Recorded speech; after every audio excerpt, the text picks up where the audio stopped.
Fade, fade, fade. Back, back, back. Unfade, unfade, unfade. Slowly I come to on the sofa, my eyes cracking open as I wince at the throbbing headache I have. There's a cold sensation around my mouth, and I reach up to feel that I've been drooling all over myself. I roll over, feeling a wave of dizziness as I do. I pause there, waiting for the wooziness to pass. When it finally does, I'm able to focus better on my surroundings. I stare a full 10 seconds before I remember where I am and what I'm doing there. I look over at the bed and see Cassius lying spread eagle on the covers, his eyes fluttering. I watch him for a while, realizing that he's still unconscious. I have not a good batting average these last few lines. I get the feeling that we used Amicus's bed because there's no art of Cassius's bedroom. I was gonna say that's probably why. So it was gonna be either Amicus or it was gonna be or Neferu. He did take in a lot more of the drug than I had, so I guess that makes sense. Very slowly, I slide my legs off the sofa and sit there for a second as a dizzy spell overtakes me. I wait a solid minute for this one to pass, so that when I stand up, I don't end up just falling over. When I'm about to do that, I stumble to the bathroom, feeling more and more clear-headed by the second. When I get to the sink, I rest there, staring at myself in the mirror.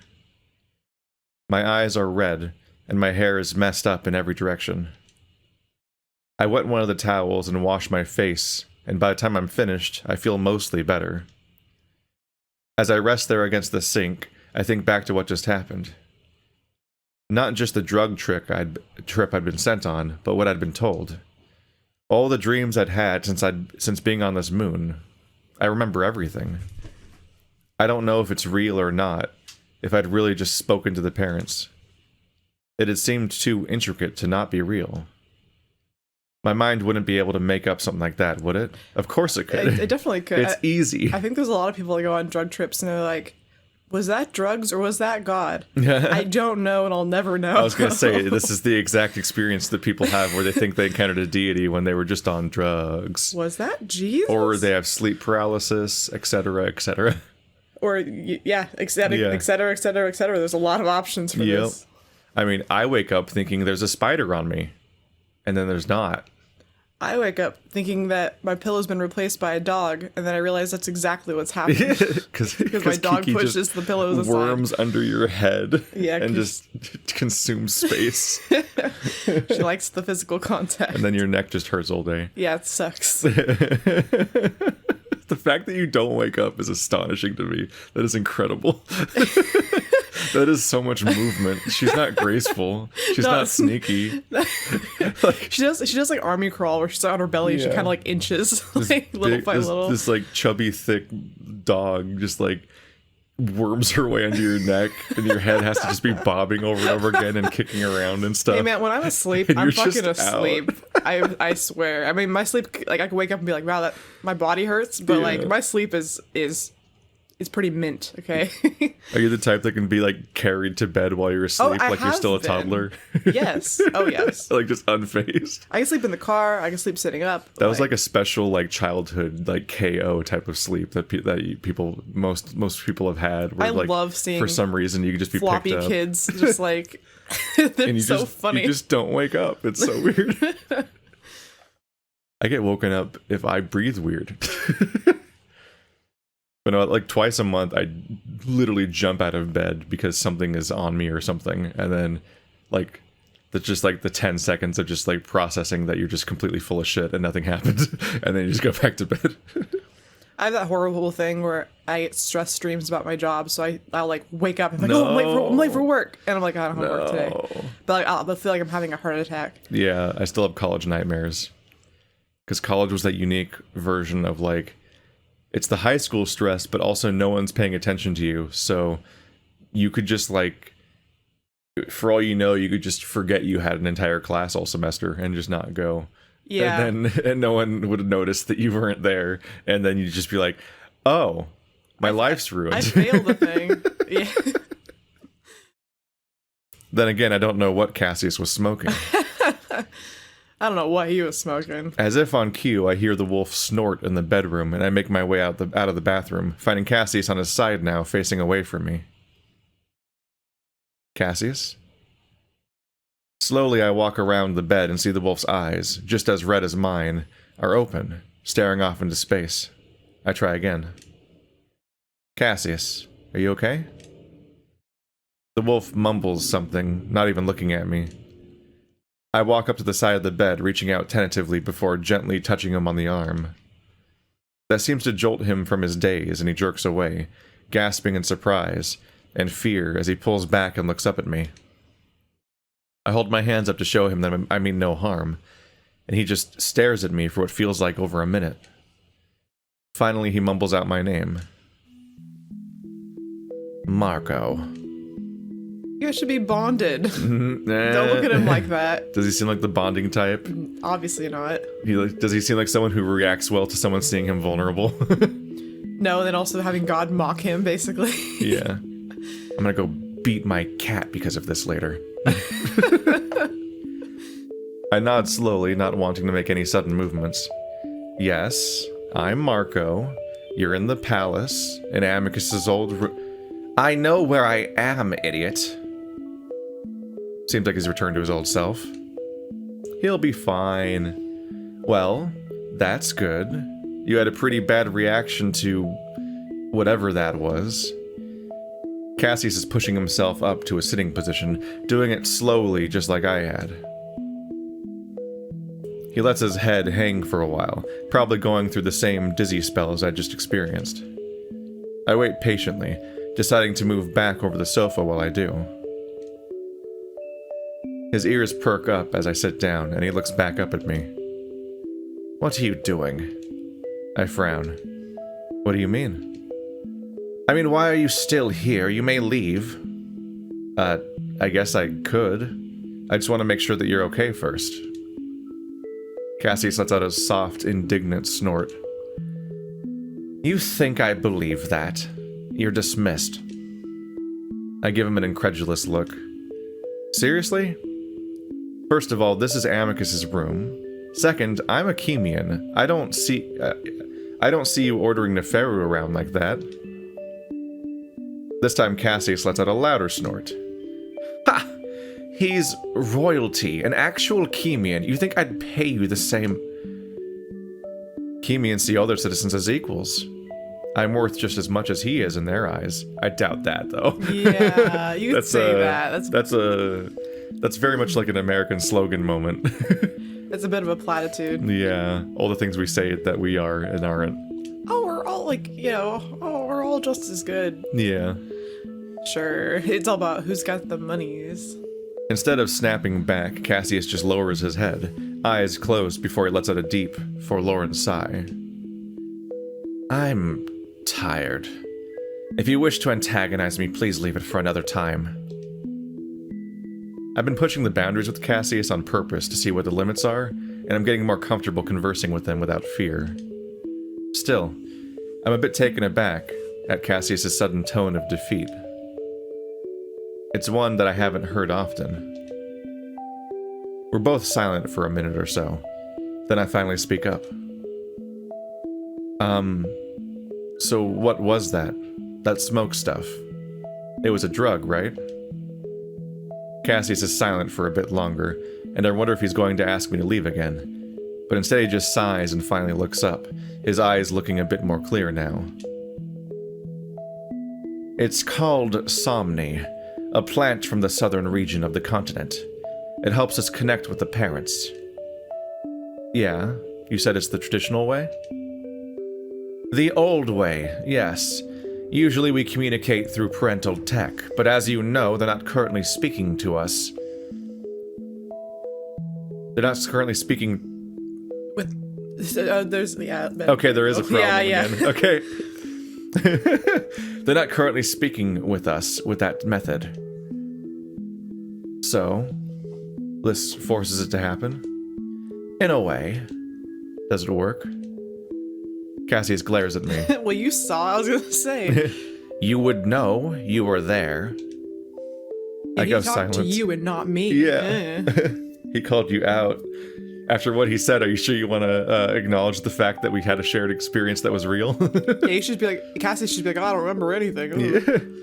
I go silent, that statement coming as a surprise to me. I'd seen Cassius, of course, but I thought it'd only been part of the hallucination. You saw me? Oh, please, Simeon, or whatever the hell you are. You're not trying to... You're only trying to humiliate me further. I was right next to you. So that had been real. I sit back on my hands, contemplating all of this. I've read about DMT experiences back on Earth. How if you break through, you can meet extra-dimensional beings that tell you the secrets of the universe. I would have considered my experience to be all in my head, but if Cassius was actually there... I noticed then that Cassius is looking very closely at me, gauging my expression. What? He spoke to you, didn't he? What did he say? I try to think of what to say.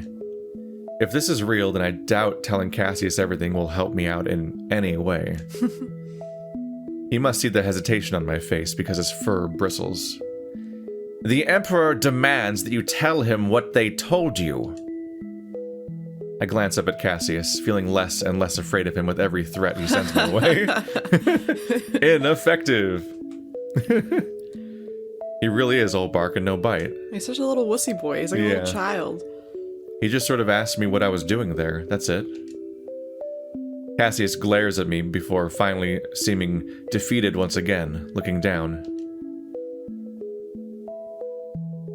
But he seemed okay with me being here. He was a monitor too. I don't think Amicus is in trouble. Cassius shakes his head. I don't trust anything he said. He was a demon. I sigh. What did they say to you? You looked pretty scared. I was not scared. I let out an involuntary laugh before I can stop it. Oh man, he's just losing cool points left and right. Cassius is looking like a little this bit chihuahua face. A little baby. Damn you. I was simply unprepared for the experience. It was much more intense than the previous one I had. That's all. Cassius looks at the ground again, and I can see that the insides of his ears are burning red. I know that laughing at him was a shitty move on my part. I should be working to get him on my side, to help Amicus. I make an effort to get my expression under control. Listen, I'm not against you, Cassius. Actually, I think we're working together here. I'm just trying to figure out how best to help your brother. Cassius continues to stare silently at the floor, though I see an ear twitch as if acknowledging what I just said. If we're going to work together, we need to at least be a bit honest with each other. Maybe I can help you figure out some stuff out. I realize how hypocritical that is, especially considering that I'm hiding what the parents have just told me. Cassius lets out a skeptical huff. You help me. Yes. Cassius seems to contemplate, then shakes his head. Well, nothing there could help us. They simply torment me when I try to communicate with them. Torment? They appear as demons and taunt me. It seems that the parents truly do want to cut off contact with us, which I'm fine with. Of course he is. Cassius says that last bit with such meek defiance that I almost feel sorry for him. Oh. Well, he just feels like neglected. Fine. I don't care if they don't want to talk to me anymore. Yeah. Maybe it was just the drug. I've heard plenty of stories of people freaking out on mind-altering stuff, especially if they have problems with anxiety. I do not have a weak mind, Marco. He has so much anxiety. How could he not have anxiety? He literally can break his bones from moving wrong.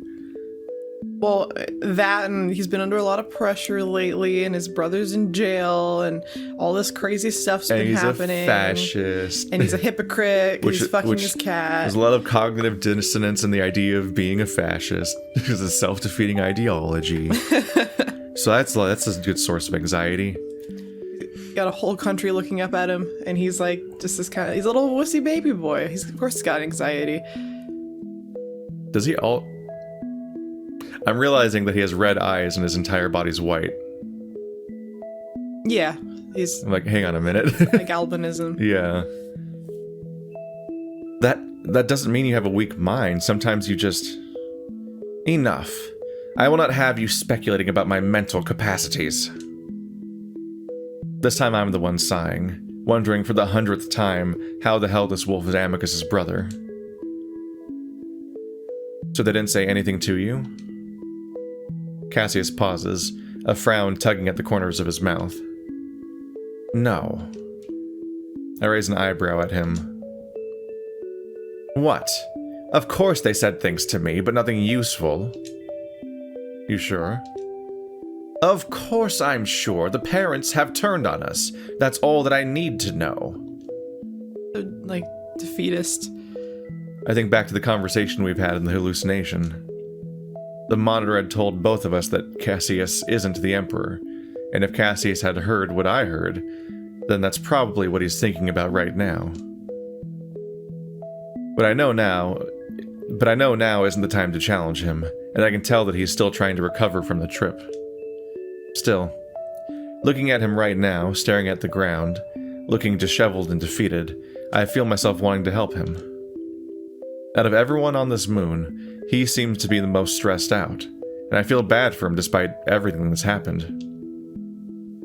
But I know he doesn't want my pity right now. So I eventually leave Cassius alone on the bed and wander back out into the halls, feeling as if weeks had passed since I'd last been here. I wonder about his eyesight now, as per our previous conversation about wolf glasses. Yeah, it is true that people that have... But I mean, people that have... Well, it does make it more likely for your eyes to degrade over time.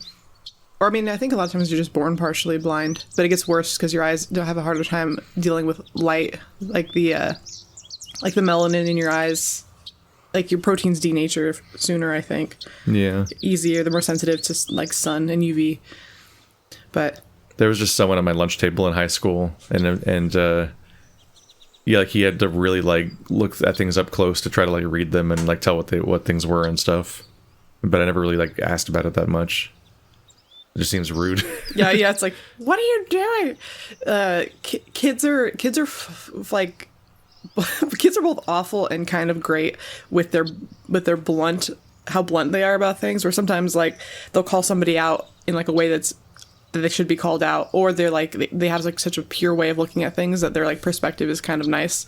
But then every once in a while they just don't know how to deal with anything, and so they like see somebody who's, like, missing an arm and, like, why are you missing an arm? No. And it just makes the whole room cringe.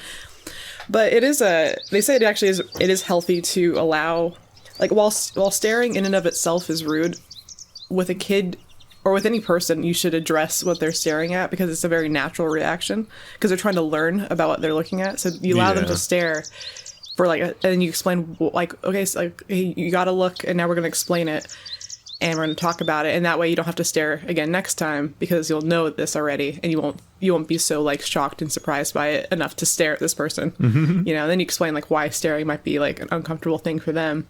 But it's good to, like, to address what they're actually staring at and just say, oh, don't do that. Because that means that they'll, like, keep doing it. They'll just keep doing it all the time. So it's like, and kids just stare at everything. It's like, oh, you know, like, this person has, like, albinism, and then you explain what that is. You don't call the person an albino, because that's not the correct thing. Oh, that's an albino. Like, oh, look, so rare. Like, no. That person suffers from albinism. This is what it is, and that way, next time the kid sees it, they're not gonna like have to stare. So they'll be like, oh yeah, I remember that. Like, I know what that is. It's not a mystery to me anymore. Because as you're a kid, you have such a simple understanding of the world that whenever anything surprises you, it's like a glitch in the matrix. Like, it almost feels impossible, even though it's like every time you just learn another basic thing, because there's so much world. Yeah, and then you die eventually one day and you still haven't learned everything about the world. There's too many things. Especially if you're terminally uncurious. Which would be a horrible way to be. They should cure that. Yeah. I think back to what the dragon-like creature had told me, and how I'm here for a reason, that this has all been planned out. Planned out by parents who seem to be completely frustrated at the behavior of the wolves and their inability to follow through on their plans. For a brief moment, I wonder how much more smoothly things would have gone if I'd been abducted by someone like Neferu and taken to somewhere like Chemia. I think the key element here about the smoothness and whatnot is that, like, Neferu probably doesn't abduct people. That would help. Why couldn't this be a smooth abduction? Planned well. But then I wouldn't have met Amicus. Besides, it seems like it's just the wolves that are giving the parents problems, not the other siblings. Which reminds me of the only bit of advice that the parents had given me. Watch the cat. Spy on Alexios. That's something that I think I can do, if I'm careful. Yeah, but he's a cat, though.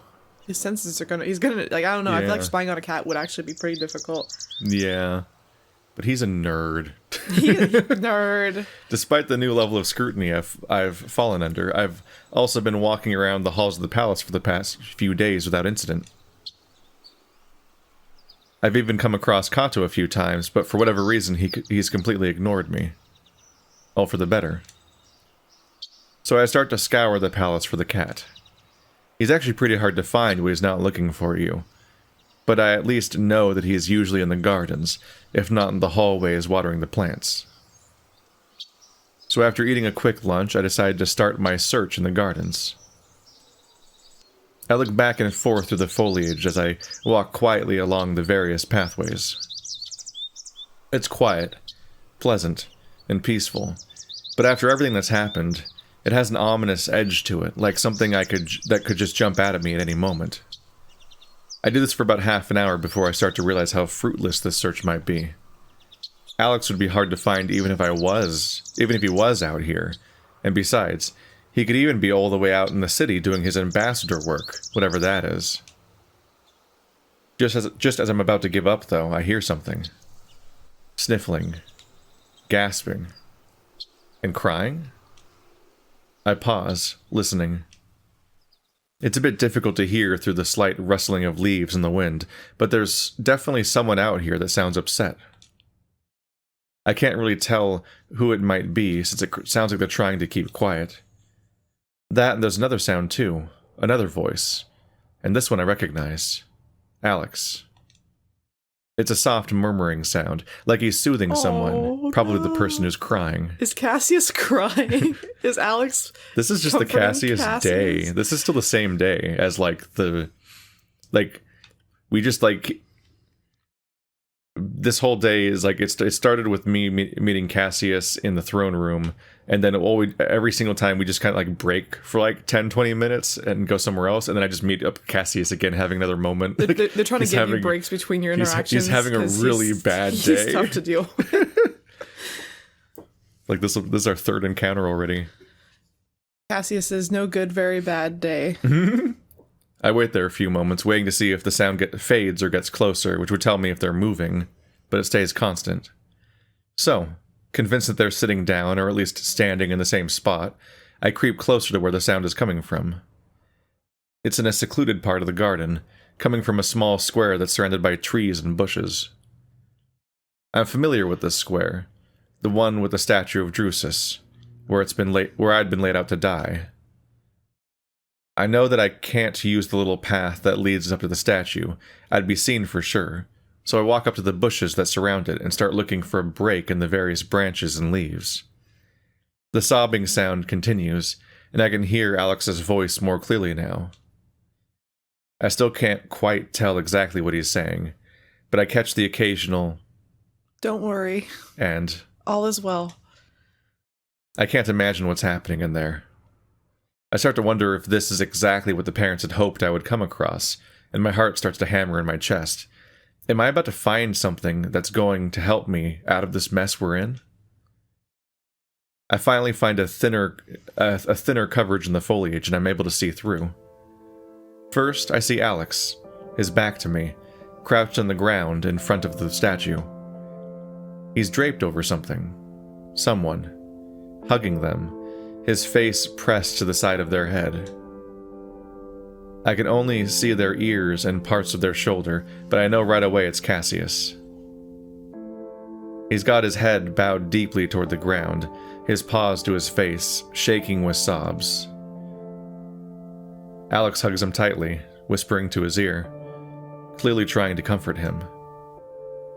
Cassius only responds with an occasional shake of his head before finally blurting out, "But am I a fraud?"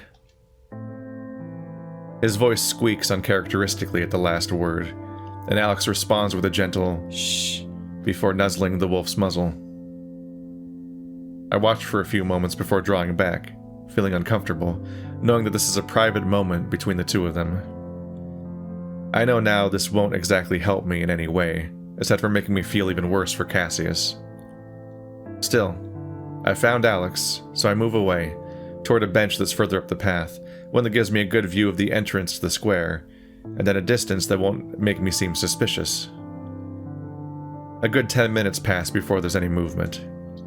First, Cassius comes out, in the process of straightening out his armor, his expression blank as he stalks up the path, away from me. I wait a while. A good while. Maybe another 5 minutes, wondering if Alex somehow took a different exit from the square. But at that moment, I see him walk out, looking completely neutral as he looks around. I freeze up, positive he's about to see me, even though that would be okay, but he instead walks straight ahead, toward the pond. I watch him go for a while and then follow. It feels strange trying to spy on the pet ambassador like this, especially when I have no idea what I'm doing. But this is the only hint I was given to free Amicus, and if this is the only way, then I'm going to do it. I find the cat at the pillars, already pulling away at the weeds. I sigh and wait, watching for a while, realizing that this could last hours since Alex always seems to enjoy weeding for some reason. I wasn't ready for that to just be a verb on its own. Weeding always leads somewhere. Weeding out the whatever and so on. The weeds, as it turns out. Weeding the weeds. The cat is so meticulous about gardening here, and I have to wonder why, considering his efforts really wouldn't be all that visible in a garden this big. But I remind myself of why I'm here, and settle down on another bench, one that's a good distance away so it won't seem too suspicious if he sees me. This time I sit there for a few hours, occasionally adjusting the way I'm seated as my ass gets sore on the stone bench. And as the sun sets, I realize how boring spying actually is. Around the second hour, the sun is completely set, and I debate just giving up and trying another day. I assume he means the second hour of spying, which means his hours was barely plural. Oh, yeah. And not 2 a.m. It obviously can't be like 2 a.m. Hours in the day. Yeah, the Adastran equivalent of 2 a.m. seems like a weird time to specify that the sun is set. It's like, yeah, I know. Well, also, either way, it's on its way back up at this point. It'd be a weird time to be weeding regardless. Yeah. At that moment, a drone suddenly drifts up to me, making me jump and duck my head down a little bit, as if that will help me hide from Alex. Nefera requests. Shh. I hiss at the drone, and Com's voice automatically dips into a whisper and goes on as if nothing had happened. Your location, and if you need his assistance. The idea that it's just it's like an AI like smart volume slider that just instantly reacts is pretty funny to me. That's such a warm glow. I like the interior lights version of this place. I like obviously like this garden is more elaborate than seen here, but I like the idea of Marco trying to like jump from like tall bush to tall bush, like hiding behind it while he spies. Yeah, you can't even see benches and stuff here. Of course, at that exact moment, I see Alex strolling up the path, though he doesn't move toward the palace. Instead, he starts walking up the path in my direction, and I quickly stumble off the bench and into the bushes, praying that he didn't see me as I hide myself among the leaves. The drone follows me, then pauses at the edge of the sidewalk. I'm reminded that these things probably can't move off the grid of the pathways. Just through the leaves, I can see the damn thing's lights on, stubbornly waiting for my answer. At the same time, I hear the soft scraping of Alex's sandals on the pathway as he moves closer. Damn it. It would have been better if I just stayed on the bench. Now this drone is going to reveal me to Alex while I'm hiding in the bushes like the most suspicious person in the palace. I see the green tips of the cat's ears poke above the bushes as he hums softly. I crouch lower in the foliage until I can't even see that. I will the cat to just ignore the drone, but the humming stops, and so do his footsteps, and I know that he's spotted it. Do you have a stray drone out here, Com? All drone machinery are accounted for, Alexios. What's this one doing? I feel my heart stop, swallowing hard. There's a pause, as if Com is calculating something. That information is classified, Alex. By whom? Neferu. There's a pause, then a chuckle as Alex's footsteps pick up again, moving further away to my left. Oh, that jackal. I'm still holding my breath as I listen to the footsteps fade up the path before slowly rising up from my crouch, glaring at the drone. Tell Neferu that I'm busy, and that I'll be back tonight. I have some things to tell him. Message received. Thank you, Marco. Yeah, no problem. I say it sarcastically as the drone floats off in its slow, lazy way. Remember when they were trying to kill me yesterday? At this point, the sun has completely set, and I have to wonder why Alexios has headed in that particular direction, leading either toward the gates of the palace or the lake. I follow the path slowly, keeping my eyes peeled for the cat. At first, I'm almost positive that he would be headed for the gate, maybe on his way to the city. This would be the end of my little mission, since I know I can't leave the boundaries of the palace without being hurt somehow, probably killed. Yeah, probably by that drone that just kind of covered for you. Yeah. Just the immediate back and forth. I like how Alexios is just like, oh, Neferu is just weird and just just doing something strange. He's so I'm up not going to to ask any something. more questions because he's just a weirdo. Like he's like, oh, that's a good enough answer. It has nothing to do with Neferu. Do on my way. You have to like constantly wonder about like Neferu and Alexios's like relationship because they interact and share information at some point, and they're also both outsiders. So you wonder like what they're up to or how they interact and what's like because you never see it. Well, it's been hinted at that. Alexios made a comment about Neferu being very convincing as he blushes. So I think he thinks he's cute, but also, I think there was some like inference that they enjoy each other's company because Neferu already had that enlightened view of like the whole pet situation, and Alexios is aware of that, so they have like a common. They both feel the same way about like the Adastra having to kind of like get itself together. Like they both feel like they're farther ahead on like the social scale of being more with it. So I think they probably have good conversations with each other. It does, doesn't it? But instead I spot the cat's form, just barely visible in the front of the lake, its surface glinting from the light of the moon. I stop and hide behind a tree, making sure I'm not close to any of the lampposts. I watch as Alex moves around under the little gazebo with the watercrafts under it. Sure enough, a few minutes later, he comes gliding out on the sightseer. He floats over the shore, then out onto the lake in the direction of the island. I know right away that I'm seeing something important. There's something on the island for the cat to take care of. As far as I know, there's nothing on the island. There's nothing on the island for the cat to take care of.